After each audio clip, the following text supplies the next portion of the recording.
ಮಾತಾಡಿದ್ಮೇಲೆ ಅದೇ ಕ್ಲೈಮ್ಯಾಕ್ಸ್.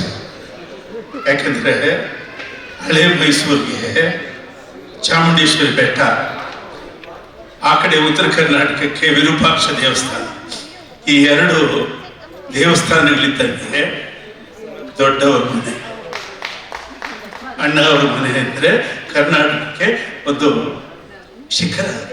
ಆ ಶಿಖರದ ತುದಿಯಿಂದ ಮಾತು ಬಂದಮೇಲೆ ನಾವೇನು ಹೇಳಬೇಕಾಗಿಲ್ಲ. ನೀವು ಒಳ್ಳೆ ಮಾತು ಹೇಳಿ. ಜಾಸ್ತಿ ದಿವಸ ಬದುಕುವಂಥವರೊಂದು ಒಬ್ಬರು ಒಳ್ಳೆ ಮಾತು ಹೇಳಿದ್ದಾರೆ. ಏನು ಅಂದರೆ, ಜೀವನಕ್ಕೆ ಹೆಚ್ಚು ವರ್ಷಗಳನ್ನ ಸೇರಿಸೋದ್ರಿಂದ ಏನು ಪ್ರಯೋಜನ ಇಲ್ಲ. ಹೆಚ್ಚು ಜೀವನವನ್ನ ದಿನಗಳಿಗೆ ಸೇರಿಸ್ಬೇಕು. ದಿನ ಬದುಕಬೇಕು, ದಿನ ಬದುಕಬೇಕು. ಆ ಥರ ದಿನ ಬದುಕುವ ಏಕೈಕ ಸೂಪರ್ ಸ್ಟಾರ್ ಶಿವರಾಜ್ ಕುಮಾರ್.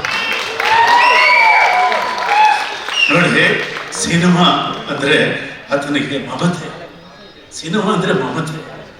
ಆತ ಆಕ್ಟ್ ಮಾಡಿದ ಸಿನಿಮಾ ಒಂದು ನಿಂತಿಲ್ಲ, ಒಂದು ಅರ್ಧದಲ್ಲಿ ನಿಂತಿಲ್ಲ, ಎಲ್ಲವೂ ಮುಕ್ತಾಯವಾಗಿ ಅದು ತೆರೆ ಕಂಡಿದೆ. ಅಂದರೆ ಸಿನಿಮಾ ಮೇಲೆ ಮಮತೆ ಇದ್ದರೆ ಮಾತ್ರ ಆ ರೀತಿ ಚಿತ್ರಗಳು ಮುಕ್ತಾಯ ಆಗುತ್ತೆ. ಅದ್ರ ಜೊತೆಯಲ್ಲಿ ಪ್ರತಿ ಸಿನಿಮಾದಲ್ಲೂ ಒಂದು ಕ್ಷಮತೆ. ಎಲ್ಲ ಚಿತ್ರವನ್ನು ಪ್ರೀತಿಯಿಂದ, ಒಂದೇ ಕ್ಷಮತೆಯಿಂದ ಹೇಗೆ ಅದನ್ನು ನಿಭಾಯಿಸ್ತೀವಿ, ಆ ಮಮತೆ, ಆ ಕ್ಷಮತೆ, ಇದರ ಜೊತೆಯಲ್ಲಿ ಕನ್ನಡ ಚಿತ್ರರಂಗಕ್ಕೆ ಒಂದು ಘನತೆ ತಂದುಕೊಡ್ತೀರಲ್ಲ, ಆ ಮಮತೆ, ಆ ಕ್ಷಮತೆ, ಆ ಘನತೆ ಓನ್ಲಿ ಫ್ರಮ್ ಯು. ನೋಡಿ, ಒಬ್ಬ ಸೂಪರ್ ಸ್ಟಾರ್ಗೆ ದೇಶ ತುಂಬ ಅಭಿಮಾನಿಗಳಿರ್ತಾರೆ, ಹೌದಾ? ಆದರೆ ಈ ಸೂಪರ್ ಸ್ಟಾರ್ಗೆ ದೇಶಕ್ಕೆ ತುಂಬ ಅಭಿಮಾನಿಗಳು, ಭಾಷೆ ತುಂಬ ಆಶೀರ್ವಾದ, ಜಗತ್ತಿನ ಎಲ್ಲ ದೈವಗಳ ಆಶೀರ್ವಾದ, ಎಲ್ಲ ದೈವಗಳ ಆಶೀರ್ವಾದ. ಆತ ಎಷ್ಟು ಸಿನಿಮಾದಲ್ಲಿ ಕ್ಲೈಮ್ಯಾಕ್ಸ್ ಅಲ್ಲಿ ಗೆದ್ದು ಬಂದಿದ್ದಾನೆ ಅಲ್ವಾ?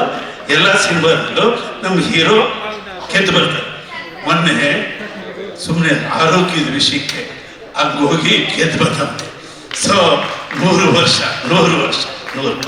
ದೀರ್ಘಾಯುಷ್ಮಾನ್.